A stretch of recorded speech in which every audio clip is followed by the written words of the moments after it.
Diabetes, we know that type 2 diabetes in children is quite prevalent, and a lot of that is associated with poor nutrition, not having access to healthy foods. You know, we get a lot of processed foods, things like that, packaged foods.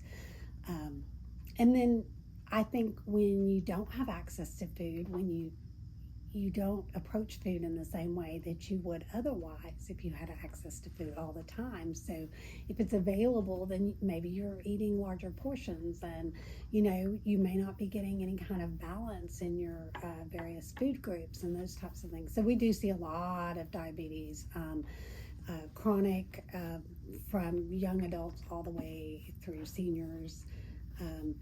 Can be challenging to manage because a lot of the diabetic medications are very, very expensive. And so that's an additional challenge that we run into when we talk about food insecurity. Then you have chronic conditions. Even in our older populations, in the elderly, heart failure, we see issues with our seniors who can't get healthy foods. And so they struggle and are challenged to manage their heart failure.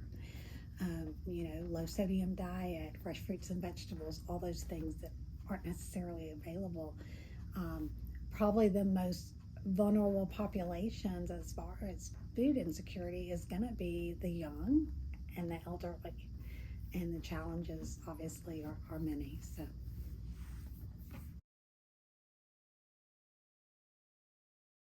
we can address the potential chronic conditions that these kiddos are exposed to or can develop over time, obviously. And so to me, that's one of the urgent needs when you're starting to see type 2 diabetes in a 12-year-old.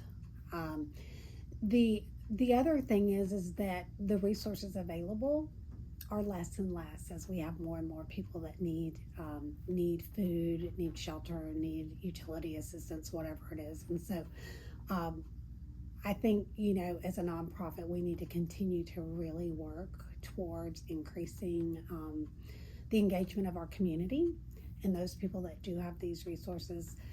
Even if you can't give your time and money, you can certainly, even if you can't give money, you can give your time, I guess is really what I'm trying to say. And that's just an hour here, an hour there.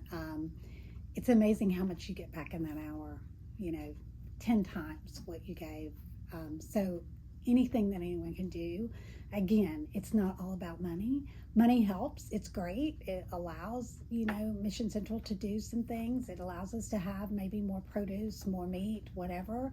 But really, the gifts and talents that you have, whether it's in the library, whether it's doing administrative things, whether it's writing thank you cards, whatever it is, all of that helps meet our mission to help people thrive in our community.